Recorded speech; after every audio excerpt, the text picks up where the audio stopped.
Remember to turn on all notifications so you don't miss a video.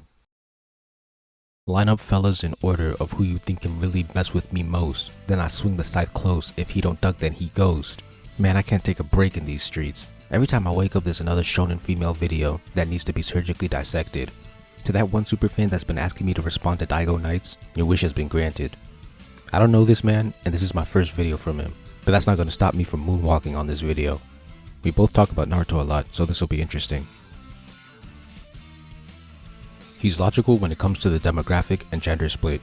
For his part 1 section, I agree with everything he said except for the Hinata part. I don't agree with Hinata being too tropey. If she feels fake, then Naruto should too. He says the problems appear after the Kage rescue arc. Hopefully I'll have something to talk about because I'm 12 minutes into the video. In part 2, he says Sakura doesn't get any more grandiose moments in the story. I disagree. Some moments off the top are Sakura trying to kill Sasuke, Team 7 reuniting in the war, Sakura unleashing the Byakugo seal, Sakura keeping Naruto's heart beating, Sakura teaming up with Obito to save Sasuke, and Sakura punching Kaguya. So that's wrong. Then he talks about the low amount of screen time for the other characters. He says, Ino barely ever shows up. Call me crazy, but I swear she shows up just as much as Shikamaru and Choji, 2 male characters.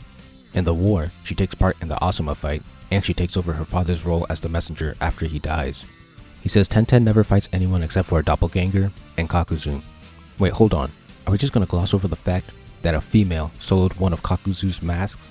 I never noticed that happened and thought it was filler when he said that, but it's not. It's in chapter 533. The same chapter where Ino Shikacho is taking on Asuma. Although he incorrectly says that she soloed him. She just took out the lightning mask.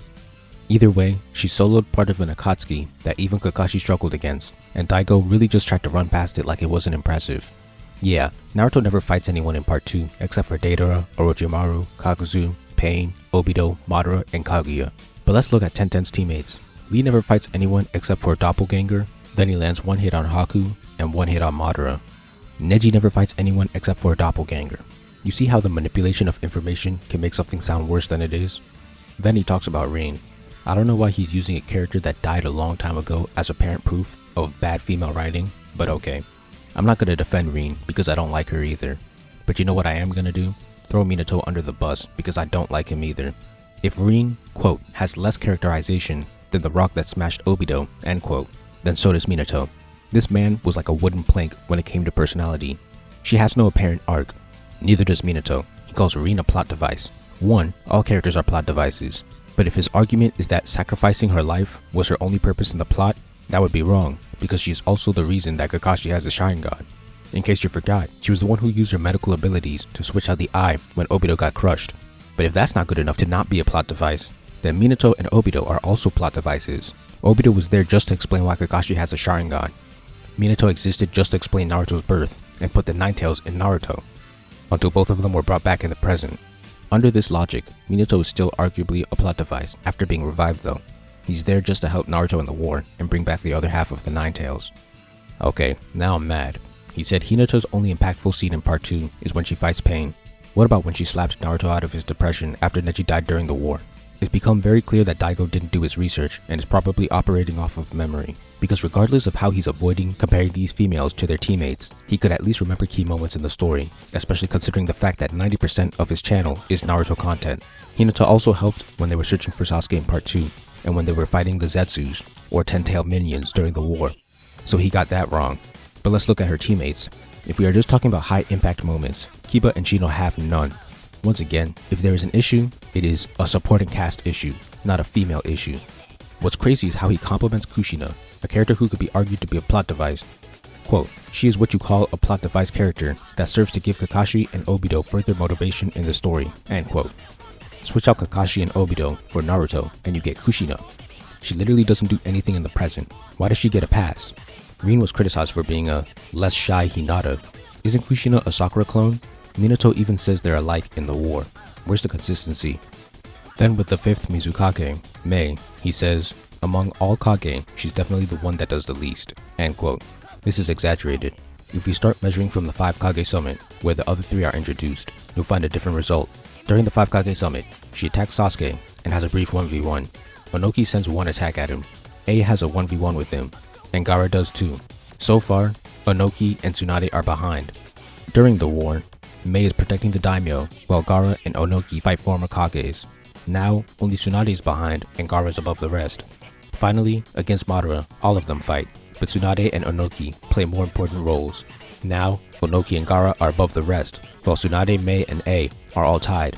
But then Tsunade works with Sakura to heal people with Katsuyu at the end, and Gaara helps against Madara.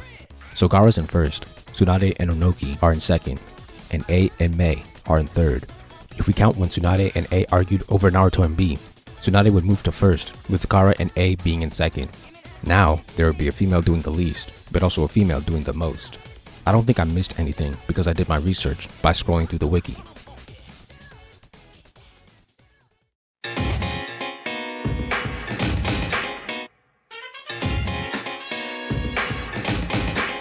His next major argument is that the female characters are cartoonish. This level of tunnel vision and selective vision is crazy. Mei Terumi is boiled down to a gag character about her age. That's not true, but if you were to say that it was, the same thing could be said about Onoki. Literally, there are tons of old man gags related to him. Karui is just angry. Omoi could be boiled down to being overly cautious. When he first appears in 417, he's already showing this trait. Then in 450, he's doing it again. In fact, he does it twice in this scene. Once with meeting a Konoha girl and once with the avalanche. In 452, both Karui and Omoi were equally angry, and for good reason. Every time she is cartoony, he is also cartoony. What's frustrating about this is that they are literally right next to each other in these scenes. How can you see one and miss the other?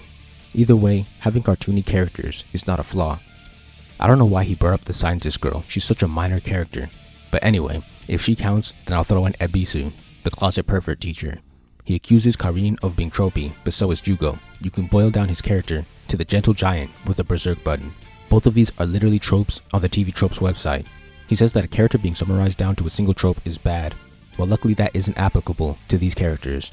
Once again, Dygo shows selective vision. Then he brings out the classic, Kishimoto said he wasn't good technique, which is so dumb.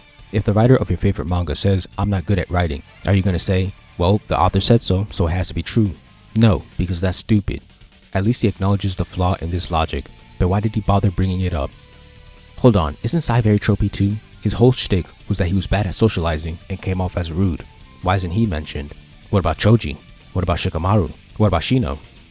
Quote, a lot of male writers have problems writing women because you can't relate to them very much. End quote. What the hell is this empath nonsense? Since when did writers need to have some kind of psychic relationship to something in order to write well? Kishimoto can't relate to being an assassin, yet he wrote a whole story about that. He can't relate to being an orphaned only child, yet that's his protagonist. Kishimoto can't relate to having magical powers, yet he wrote a whole story about it. This is a minor quote, but it's so devoid of logic and it gets under my skin, kinda like the rest of this video.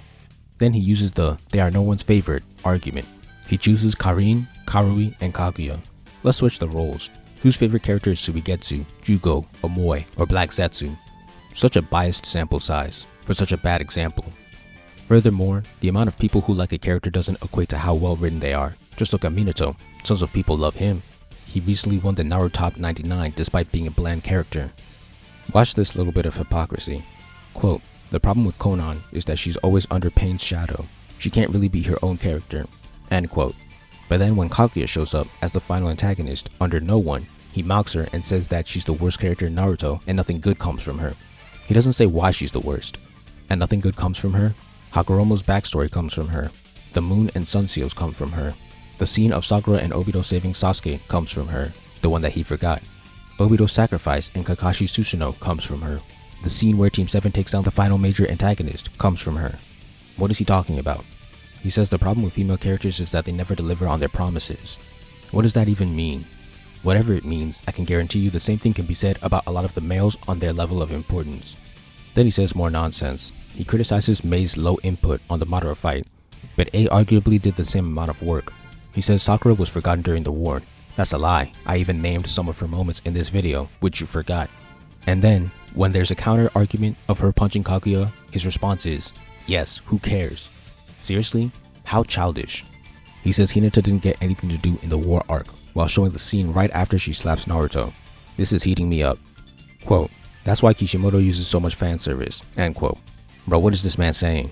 There is barely any fan service in Naruto compared to other battle manga. Characters that have fan servicey appearances, off the top, are Tsunade and Mei.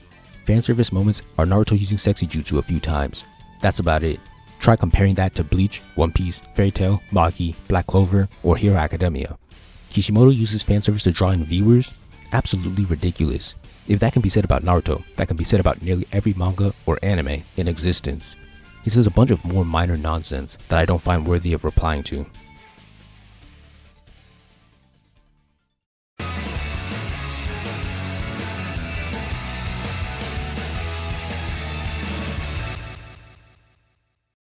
In conclusion, it sounded like Dygo reread part 1 for this video, but worked off of memory from part 2.